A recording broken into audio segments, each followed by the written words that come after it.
Hello dear students, welcome to proton the chemistry class. मेरा नाम है अजय दैया और आज हम लोग बात करने वाले हैं अपनी नेक्स्ट टाइप ऑफ आइसोमेरिज्म के बारे में, जिसका नाम है मेटामेरिज्म। देखो, लास्ट क्लास में हम लोगों ने ये डिस्कस कर लिया था कि फंक्शनल ग्रुप आइसोमर्स क्या होते हैं, हम इनको किस तरीके से डिफाइन करते हैं और हम कैसे आइडेंटिफाई कर सकते हैं कि given compound functional group isomer है। और यहाँ होने वाली जो मिस्टेक्स है मैंने आपको बता दी थी कि आप लोग जनरली क्या मिस्टेक कर सकते हैं, क्योंकि कई बार आपको लगेगा कि एक दूसरे के फंक्शनल ग्रुप आइसोमर होंगे बट वो एक्चुअल में नहीं हो पाएंगे, है ना। तो ऐसे कई बार क्या होता है कि आइसोमेरिज्म में ऐसे टाइप ऑफ क्वेश्चंस आ जाते हैं जो हमें ऐसा लगता है बट वो एक्चुअल में होते नहीं, या ऐसा लगता है कि वो तो नहीं हो सकते बट वो हो जाते हैं। तो उसमें आपको क्या ध्यान में रखना है, आप हमेशा स्टेप को फॉलो करें। आप हर बार जब क्वेश्चन को सॉल्व कर रहे होते हैं तो सारे स्टेप को फॉलो करें, तो आपको आंसर जो है वो पूरा एक्यूरेट मिलेगा। फिर आपके सिली मिस्टेक होने के चांसेस बहुत ज़्यादा डिक्रीज हो जाएंगे, ठीक है। फिर आपकी सिली मिस्टेक्स नहीं होगी। सो आज के इस लेक्चर में हम लोग डिस्कस करने वाले हैं मेटामेरिज्म के बारे में। मेटामेरिज्म एक बहुत ही सिंपल टाइप का आइसोमेरिज्म होता है।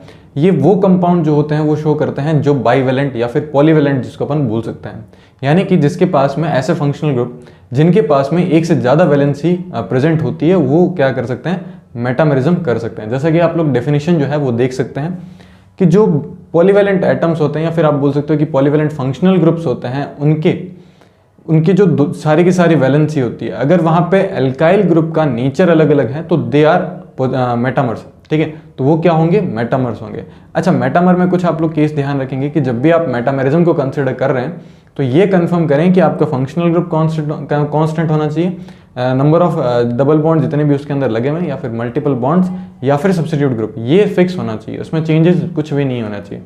ऐसा नहीं है कि सब्स्टिट्यूशन में Cl लगा और Br लगा दिया आपने, तो वो आइसोमेरिज्म की कंडीशन ही नहीं होगी। क्लियर है ना? हाँ, तो ये आपको चीज़ें ध्यान में रखनी होगी। चलिए अब हम स्टार्ट करते हैं मेटामेरिज्म को। तो देखो, बहुत ही सिंपल है मेटामेरिज्म। सबसे पहले हम लोग ये देख लेते हैं कि मेटामेरिज्म किस किस तरीके से हो सकती है, फिर हम लोग इसके कुछ एग्जांपल्स देखेंगे। तो बहुत सिंपल तरीके से हम इनको एक्सप्लेन कर सकते हैं। देखो, हम लोग पहला एग्जाम्पल ले लेते हैं मेटामेरिज्म का, एंड एग्जाम्पल नंबर फर्स्ट हमारे पास में आ रहा है। अच्छा, जितने भी बाईवेलेंट फंक्शनल ग्रुप है वो आप लोग माइंड में रखें। जैसे फॉर एग्जाम्पल हमारे पास में ईस्टर हो गया, जैसे फॉर एग्जांपल हमारे पास में ईथर हो गया, जैसे फॉर एग्जांपल हमारे पास में एसिड एनाहाइड्राइड हो गया, ठीक है। तो इस तरीके से जो कंपाउंड्स हैं, जैसे हमारे पास में 1 degree amine, 2 degree amine, sorry 1 degree amine तो नहीं होगा, 2 डिग्री अमीन, 3 डिग्री अमीन हो गया, 3 डिग्री अमाइड या फिर 2 डिग्री अमाइड हो सकता है। तो हम लोग एग्जाम्पल्स करते हैं, आप लोग ध्यान से देखेंगे। देखो, पहला एग्जाम्पल हमारे पास में है कुछ इस तरीके से। मैंने आपको एक कंपाउंड दिया CH3O, फिर मैंने यहाँ पे लिखा CH2 CH2 CH3। क्या आपको ये क्लियर है? अगला मैंने आपको एक एग्जांपल दिया इसी के साथ, जस्ट यहाँ पे लिख देता हूँ मैंने लिखा CH3 CH2, फिर मैंने लिखा O, फिर यहाँ CH2 CH2 CH3, सॉरी यहाँ लिख दो आप लोग CH3। क्लियर है? तो ध्यान से देखें, क्या ये दोनों जो कंपाउंड आपको दिख रहे हैं क्या ये एक दूसरे के मेटामर हैं? हम कैसे आइडेंटिफाई करेंगे कि एक दूसरे के मेटामर है? तो बहुत सिंपल सा तरीका है। आप पहले क्या चेक करें, बाईवेलेंट एटम को चेक करें। ये बाईवेलेंट एटम है ऑक्सीजन, जिसके पास में 2 वैलेंसी है, दोनों वैलेंसी से अलग अलग एल्काइल ग्रुप कनेक्टेड है। इसमें भी ये बाईवेलेंट एटम है जो कि ऑक्सीजन ही है। तो पहले तो आप फंक्शनल ग्रुप को सिमिलर चेक करेंगे कि यहाँ पे भी ईथर है और यहाँ पे भी ईथर है। अब अगर आप ध्यान से देखेंगे इस बाईवेलेंट एटम के दोनों तरफ, ध्यान से देखें, दोनों तरफ क्या होने चाहिए, ग्रुप्स को चेक करें। यहाँ आपको क्या दिख रहा है, मिथाइल दिख रहा है, यहाँ आपको क्या दिख रहा है, प्रोपाइल दिख रहा है। अब अगर आप यहाँ पे ध्यान से देखेंगे तो यहाँ आपको इथाइल मिलेगा, जबकि यहाँ पे भी क्या मिलेगा, इथाइल मिलेगा। यानी कि यहाँ पे देखो दोनों तरफ से ग्रुप क्या हो चुके हैं, चेंज हो चुके हैं। तो आप इसको बोलेंगे मेटामेरिज्म। अब मैं यहीं पे आपको एक डाउट बता देता हूँ स्टूडेंट्स को, क्या डाउट आता है, बहुत जल्दबाजी में लोग क्या करते हैं, इसको पोजिशन आइसोमर कंसिडर कर देते हैं, ठीक है। अभी आपको लगेगा कि ऐसा तो बिल्कुल भी नहीं हो सकता, हमें पूरा क्लियरली दिख रहा है। जिन लोगों को मेटामेरिज्म पढ़ी हुई है उनको भी ऐसा लगेगा कि नहीं ये तो मेटामर्स हैं और हम पोजीशन पे क्यों टिक करेंगे, हम अच्छे से समझ में आता है हमें कि मेटामर्स होते हैं। लेकिन ध्यान रखना, जिस टाइम आप एग्जाम वाले टाइम होगा और ऑप्शन अगर मेटामेरिज्म पहला ऑप्शन ना हो करके वो 4th या 3rd ऑप्शन में चला जाएगा और पहला पोजीशन होगा, तो मैं आपको बिल्कुल गारंटी दे सकता हूँ आपको ये बहुत क्वेश्चन जो है वो बहुत छोटा क्वेश्चन लगेगा और आप जल्दी से इसको क्या टिक कर देंगे, पोजीशन टिक कर देंगे, ठीक है। तो ध्यान रखना, ये पोजीशन नहीं है। मेटामेरिज्म के केस में हम लोग पोजीशन और चेन आइसोमर को नेग्लेक्ट कर देते हैं, लेकिन कुछ केसेस में हम लोग इनको नेग्लेक्ट नहीं कर सकते, फिर वहाँ पे प्रायोरिटी चलती है। बहुत सारे स्टूडेंट्स ये बात लिख लेते हैं कि जो अपने पास में मेटामेरिज्म होता है उस केस में हम लोग चेन को देखेंगे नहीं, हम पोजीशन को नहीं देखेंगे, बहुत सारी जगह बता दिया जाता है। लेकिन वो हर केस में एप्लीकेबल हो ऐसा ज़रूरी नहीं है, ठीक है। कुछ कंडीशन में पोजीशन की प्रायोरिटी फर्स्ट रहेगी, कुछ कंडीशंस में मेटामेरिज्म की जो प्रायोरिटी है वो आप बोल सकते हो ज़्यादा रहेगी, ठीक है। तो वो कैसे होती है वो हम लोग सीखेंगे। तो ये दोनों एक दूसरे के मेटामर्स हैं, तो हम लोग क्या लिख सकते हैं, दीज आर मेटामर्स, ठीक है। समझ में आया क्या नहीं आया? तो एक तो एग्जाम्पल ये ले सकते हैं, दूसरा एग्जाम्पल इसी तरीके से हम लोग ये ले सकते हैं। एग्जाम्पल अपने पास में दूसरा है, एग्जाम्पल दूसरे को ध्यान से देखें आप। मैंने मान लो ऐसा लिख दिया CH3 C double bond O, मैंने लिख दिया CH2 CH2 CH3, क्लियर है क्या? अगला मैंने एग्जाम्पल लिखा CH3 CH2, फिर मैंने लिखा C डबल बॉन्ड O, फिर यहाँ लिख दिया CH2 CH3। ये दो एग्जाम्पल हम लोगों ने लिए हैं, दो कंपाउंड लिए हैं, एग्जाम्पल तो एक ही। इन दोनों कंपाउंड्स में हमें देख के बताना है कि क्या ये एक दूसरे के चेन आइसोमर्स मेटामर्स हैं कि नहीं है, क्या एक दूसरे के मेटामर्स लग रहे हैं? बिल्कुल लग रहे हैं। आप देखो बाइवेलेंट एटम ये रहा आपका, बाइवेलेंट एटम के दोनों तरफ अगर आप एल्काइल ग्रुप को चेक करेंगे तो यहाँ पे नेचर चेंज हो रहा है। यहाँ पहले मिथाइल था, अब क्या आ गया, इथाइल। यहाँ पहले प्रोपाइल था, अब क्या आ गया, इथाइल आ गया, यानी एक दूसरे के मेटामर्स हैं। तो हम लोग इनको भी क्या लिख सकते हैं, they are metamers of each other. तो बहुत ही सिंपल है, बहुत ही सिंपल तरीके से आप लोग इनको क्या कर सकते हो, मेटामर्स बोल सकते हैं, क्लियर है। अच्छा, एग्जाम्पल अगर हम 3 लें तो एग्जाम्पल 3 में मैं कुछ ऐसा कंपाउंड लिखता हूँ CH3 C double bond O, फिर मैंने यहाँ लिखा O, फिर मैंने यहाँ लिखा CH3, या हम लोग लिख सकते हैं CH2 CH3, और दूसरा एग्जाम्पल मैंने लिखा CH3, फिर मैंने लिखा CH2, फिर मैंने लिखा C डबल बॉन्ड O, फिर यहाँ पे लिख दिया O, फिर यहाँ पे मैंने क्या लिख दिया बताओ, यहाँ मैंने लिख दिया है CH3। अब एक चीज़ आप लोग ध्यान रखना, देखो अपना ये वाला जो सेशन रहेगा इसके अंदर हम बहुत सिंपल से क्वेश्चंस को कर रहे हैं। इसके अगला वाला जो लेक्चर अपलोड होगा जिसके अंदर हम लोग डिस्कस करेंगे कि हम मॉलिक्यूलर फार्मूला को देख करके किस तरीके से पॉसिबल जो है स्ट्रक्चर बना सकते हैं। तो उसके लिए आपको बिना स्ट्रक्चर को ड्रॉ करे कैसे आप लोग आइडेंटिफाई कर सकते हैं कि कितनी स्ट्रक्चर्स बनेगी, वो भी एक्यूरेट स्ट्रक्चर आनी चाहिए। तो उसके लिए मैं आपको कुछ मेथड्स बताऊंगा, कुछ तरीके हैं जिनको यूज़ करते हैं तो हम डायरेक्ट आंसर निकाल सकते हैं। साथ ही साथ हम लोग उनको बना करके भी देखेंगे कि क्या एक्चुअल में हम वो स्ट्रक्चर्स बना पाते हैं या नहीं बना पाते हैं। क्योंकि कई बार होगा कि जब मान लो कि मैंने आपको एक क्वेश्चन दिया और उस क्वेश्चन में मैंने 4 ऑप्शन दे दिए और आपसे पूछा गया कि इस मॉलिक्यूलर फार्मूले से रिलेटेड ये स्ट्रक्चर बन सकती है या नहीं बन सकती, तो वो हमें आइडेंटिफाई करना आना चाहिए, वो मेथड हमें पता होना चाहिए, क्लियर है। तो अभी वाला सेशन के अंदर अगर मैं आपको बताऊं ध्यान से, तो देखो यहाँ अगर आप इसको ध्यान से देखेंगे, इसको हम लोग एक और तरीके से करेंगे, ठीक है। आप इसको थोड़ा सा ध्यान से देखें, आपका बाइवेलेंट एटम है। अगर आप थोड़ा सा ध्यान से ऑब्जर्वेशन देखें, ऑब्जर्वेशन ये है कि ये वाले बाइवेलेंट एटम, ये वाला दोनों अलग अलग हैं। इसमें 2 एटम्स हैं जिनसे एक एक वैलेंसी बाहर निकली हुई है। इसमें एक वैलेंसी कार्बन की है और एक वैलेंसी ऑक्सीजन है। देखो सारा खेल ऑब्जर्वेशन का है। अगर आप ऑब्जर्वेशन अच्छे रखते हैं तो मेरे हिसाब से आपको रटने की कोई रिक्वायरमेंट नहीं पड़ती और बहुत सिंपल तरीके से अपना जो है आंसर सही कर सकते हैं, ठीक है। अच्छा, अगर आप इनमें ये ऑब्जर्वेशन चेक कर रहे हैं तो मैं आपको एक छोटा सा पॉइंट बता रहा हूँ। वैसे बोलने में छोटा लगे लेकिन इसका पूरा जो है चेंज हो जाता है आइसोमेरिज्म के पॉइंट ऑफ व्यू से। क्या पॉइंट है, ध्यान से सुनना सभी लोग। अगर आप यहाँ पे ऑब्जर्वेशन देखें तो यहाँ पे आपके पास में एक ही एटम है जिसकी 2 वैलेंसी फ्री है। अगर आप यहाँ पे ध्यान से देखें तो यहाँ पे 2 एटम्स हैं जिनकी एक एक वैलेंसी फ्री है। यहाँ आप देखेंगे तो मिथाइल कार्बन से कनेक्टेड है, यहाँ आप देखेंगे तो ऑक्सीजन जो है वो इथाइल से कनेक्टेड है। सिमिलर अगर आप ध्यान से देखेंगे तो इसमें कार्बन अब की बार इथाइल से कनेक्ट हो चुका है। सिमिलर अगर आप ध्यान से देखेंगे तो अब की बार ऑक्सीजन जो है वो मिथाइल से कनेक्टेड हो चुका है, या हम ये बोल सकते हैं कि मिथाइल ऑक्सीजन के साथ में कनेक्टेड, एक ही बात है। तो क्या ये दोनों एक दूसरे के मेटामर्स होंगे? तो ये बिल्कुल एक दूसरे के मेटामर्स होंगे, लेकिन अब मैं आपको एक इसका एग्जाम्पल दे रहा हूँ, ठीक है। आप कैसे पता करेंगे, ठीक है। तो ये मेटामर्स हो गया, ठीक है। चलो ये अगले लेक्चर में हमारे काम आएगा। मैं एक एग्जांपल और लिख रहा हूँ। देखो मान लो CH3OCH2, मान लो मैंने यहाँ लिख दिया CH2CH3, और चलो यहीं तक लिख देते हैं। इसका एक और एग्जांपल ले लेते हैं। एग्जांपल नंबर हमारा कौन सा हो चुका है, 4, ठीक है। एक और एग्जांपल ध्यान से देखना। मैंने लिखा CH3, मैंने लिखा CH2, मैंने लिखा O, फिर यहाँ मैंने लिख दिया CH3। अब आपको ध्यान से सोचना है कि क्या ये एक दूसरे के मेटामर्स हैं। मैं आपको एक और चीज़ बताता हूँ, मैक्सिमम लोग यहीं पर भी मिस्टेक कर लेंगे, क्योंकि मेटामेरिज्म जो है वो बहुत अच्छे से नहीं एक्सप्लेन करी हुई होती है। हमें सिर्फ यही पता होता है कि जो बाइवेलेंट स्पीसीज होती है, अगर उन पर हम ग्रुप को चेंज कर दें तो वो एक दूसरे के मेटामर्स हो जाते हैं और बहुत सारे पॉइंट हम लोग स्किप कर देते हैं। और जब हम बहुत सारे पॉइंट्स को स्किप कर देंगे तो हमारे आंसर जो है वो पूरे अच्छे तरीके से सॉल्व नहीं हो पाएंगे, हमारे आंसर अच्छे से नहीं आ पाएंगे, क्वेश्चन सॉल्व नहीं होंगे, ठीक है। तो हम कॉन्फिडेंटली एक पॉइंट पर टिक नहीं कर सकते कि आंसर पर, हमें डाउट रहेगा कि यार ये तो पोजीशन भी हो सकता है, ये हो सकता है। तो आप हमेशा पॉइंट्स को कंसिडर करें।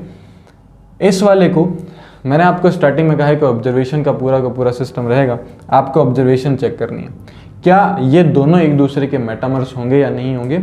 जल्दबाजी में इसका आंसर मेटामरिज्म लगाया जा सकता है कि एक दूसरे के मेटामर्स हैं, बट ये एक दूसरे के मेटामर्स नहीं है, दे आर आइडेंटिकल। ये कैसे हैं? ये आइडेंटिकल है।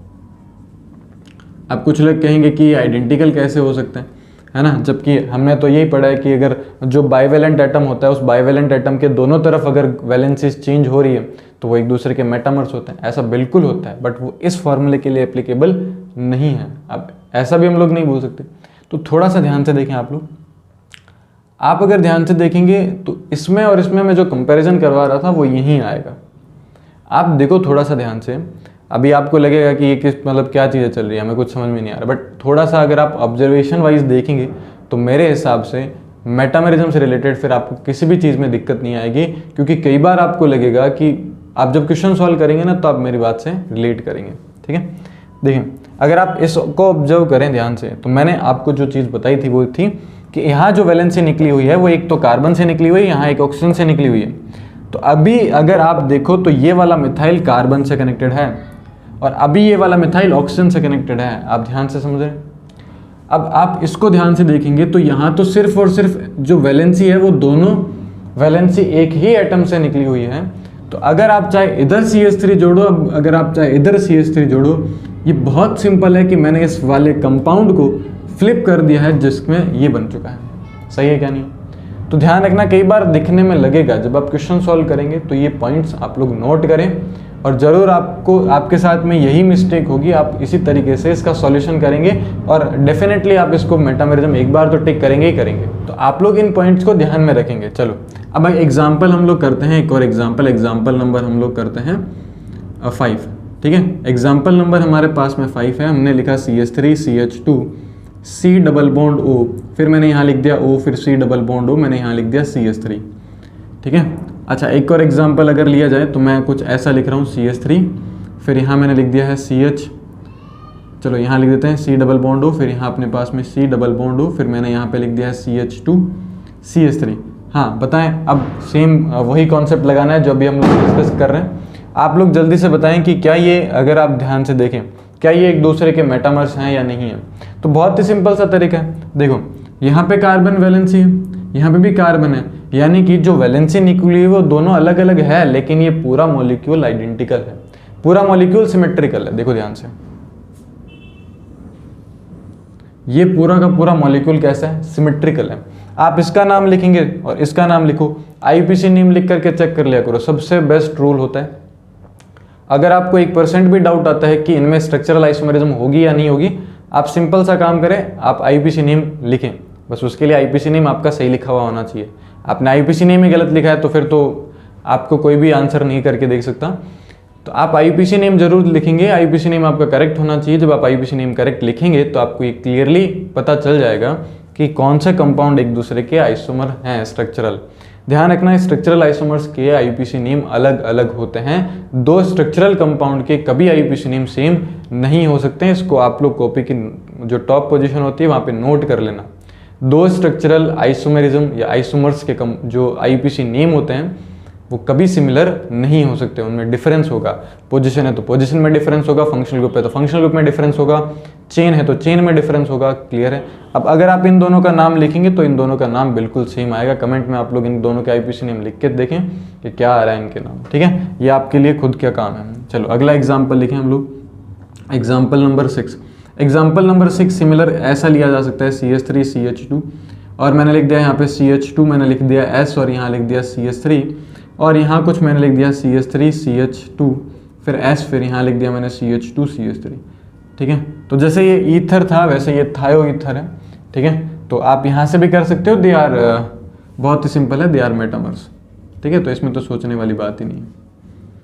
चलो अब मैं आपको जो एग्जाम्पल बता रहा था कि यहाँ कहाँ दिक्कत आ सकती है उसको हम लोग डिस्कस कर लेते हैं। तो मेरे हिसाब से आप लोगों ने वीडियो को पॉज करके कर लिया होगा, मैं यहाँ पे वीडियो में कट नहीं दे रहा हूँ, तो आप डायरेक्ट जो है इसको नोट कर लें तो मेरे हिसाब से आपने इतना वाला कर लिया होगा, ये लिख लें, स्क्रीनशॉट ले लें आप लोग, और आप लोग ये जो है नोट कर लें, ठीक है। चलो हम आगे बढ़ते हैं और एक एग्जांपल करते हैं। एग्जांपल हमारे पास में है, एक अच्छा वाला एग्जांपल हम लोग करते हैं, जिसके अंदर जो मैं आपको बता रहा था कि यहाँ पे दिक्कत आई, वो दिक्कत को हम लोग डिस्कस कर लेते हैं। क्लियर है क्या? एग्जाम्पल नंबर हमारे पास में 7 है। देखो ध्यान से, एग्जाम्पल नंबर 7, मैं आपको एक एग्जाम्पल दे रहा हूँ।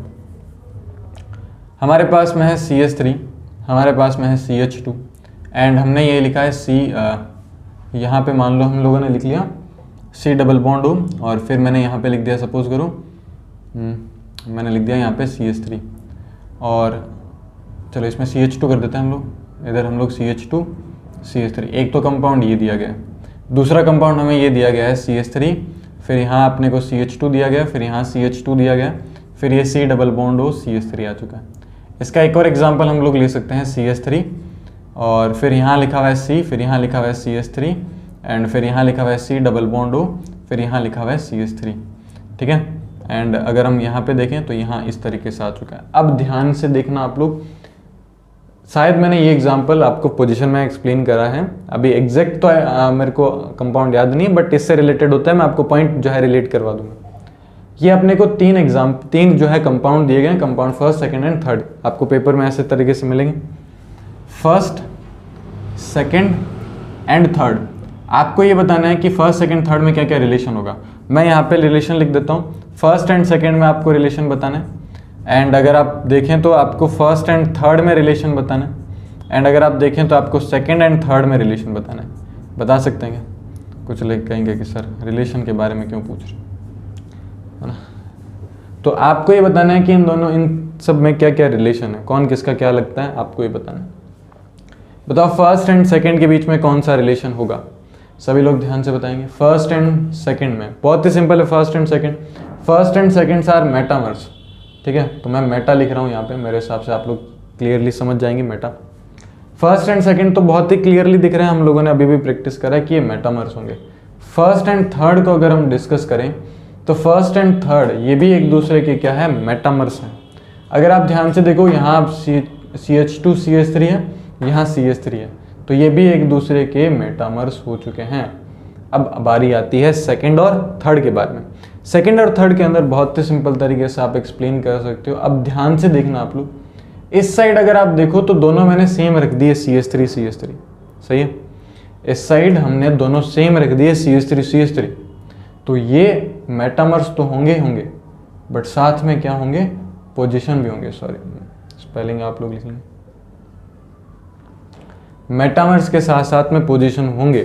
तो जो लोग ये बोलते हैं कि मेटामरिज्म के पॉइंट ऑफ व्यू से अगर हम देखें तो हम चेन और पोजीशन को नेग्लेक्ट कर सकते हैं, आप यहाँ नेग्लेक्ट नहीं कर सकते, क्योंकि बहुत सारी बुक के अंदर, मैं आपको एक एग्जांपल देता हूँ, MS चौहान सर की बुक है, उसके अंदर ऐसा एग्जांपल मिलेगा आपको, और क्लियरली वहाँ पे जो आंसर मिलेगा वो मेटामरिज्म नहीं होगा, वो पोजीशन होगा, जबकि आपको लगेगा कि उसका आंसर मेटामरिज्म। अभी तक जितने भी मैंने स्टूडेंट से वो क्वेश्चन सॉल्व करवाया है, सबसे पहली जो प्रायोरिटी लोगों की रहती है वो मेटामरिज्म ही रहती है, बट उसका आंसर पोजीशन है। पोजीशन क्यों है मैं आपको समझाता हूँ। क्या देखो सिंपल, अगर आप ध्यान से देखना, आप पोजीशन और मेटामरिज्म में प्रायोरिटी कैसे डिसाइड करते हो, तो उसका सिंपल सा रूल होता है। अगर बाइवेलेंट एटम के दोनों तरफ, अगर बाइवेलेंट एटम की दोनों तरफ की जो वैलेंसी होती है वहाँ एल्काइल ग्रुप में डिफरेंस आता है तो आपकी प्रायोरिटी मेटामरिज्म रहेगी।